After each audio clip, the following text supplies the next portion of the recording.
अलग अलग तरीके से लोग अपना विरोध दर्शा रहे हैं। राजस्थान और हरियाणा से जोड़ती इस बॉर्डर पे हम खड़े हैं जो शाहजहाँपुर के स्थित है। गुजरात के किसानों ने एक अनोखा विरोध यहाँ पे जताया है। हम आपको दिखाएंगे। आप ये जो दिख रहा है आपको, ये सारी चीज़ें जो है बिरबल की खिचड़ी नाम से इस प्रोग्राम को आयोजन किया गया है। ये ऊपर जो डोल आप लटक के देख रहे हो, ये ऊपर खिचड़ी बन रही है जिसपे लिखा है तीन कृषि कानून के फायदे, और बिल्कुल नीचे जो आप देख रहे हो वो आग जल रही है जो खिचड़ी को पकाएगी। कहने का मतलब ये है कि आग इतनी दूर है कि ना कभी खिचड़ी पकेगी और ना ही कभी ये किसान इस कानून का फायदा उठा पाएंगे, ये इनका कहीं ना कहीं कहना है। देखिए, आपको दिखाने की कोशिश कर रहे हैं हम लोग जिस प्रकार से इसका विरोध चल रहा है। यहाँ पे गुजरात के अलग अलग किसान यहाँ पे इकट्ठा हुए हैं, और ये जो खिचड़ी के लिए आग जलाई गई है वो इतनी दूर है कि ये जो आपको डोल दिख रही है इसमें खिचड़ी पक रही है, और ये आग से इतनी दूरी होने के कारण ये खिचड़ी कभी नहीं पकेगी।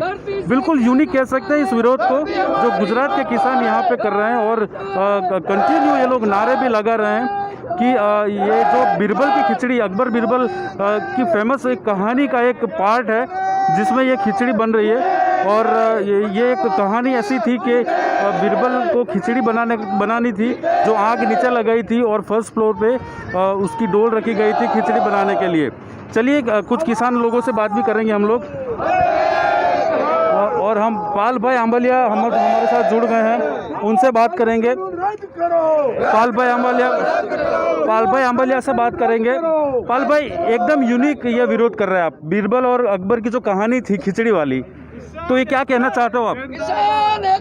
देखो, ये जो तीनों कानून है वो तीनों कानून ये बिरबल की खिचड़ी की तरह ही है। इसमें जो आग लग रही है वो किसानों की आग है। किसानों को जलाकर कंपनियों को फायदा देने की बात है। किसानों को जलाकर ये खिचड़ी जो अगर पकेगी तो ये खिचड़ी किसानों के लिए काम नहीं आएगी। ये खिचड़ी कभी पक ही नहीं सकती, क्योंकि यहाँ पर जो ताप है वो ताप कभी खिचड़ी तक पहुँचेगा नहीं, खिचड़ी पकेगी नहीं और किसानों को कभी पहुँचेगी नहीं। तो जिस तरह से ये कानून है वो कानून भी उसी तरह है, किसानों के लिए कुछ फायदा नहीं है। चलिए, आप देख सकते हो जिस प्रकार इस खिचड़ी का पकाना, ये कहने का मतलब इनका ये है कि ये जो कानून बनाए गए हैं वो कानून कुछ इस खिचड़ी की तरह ही है, जो सिर्फ नीचे आग लगाई गई है और ऊपर कानून रख दिए गए हैं। ना कभी आग वो खिचड़ी की डोल तक पहुंचेगी और ना ही ये खिचड़ी कभी पकेगी, ये कहना है गुजरात के किसानों का। वसीम मलिक, नवतेज टीवी, दिल्ली। देश और दुनिया की हर बड़ी खबर के लिए सब्सक्राइब करें नवतेज टीवी, और पल पल के अपडेट्स के लिए बेल आइकन को दबाना ना भूलें, क्योंकि आपकी खबरों का भरोसेमंद साथी है नवतेज टीवी।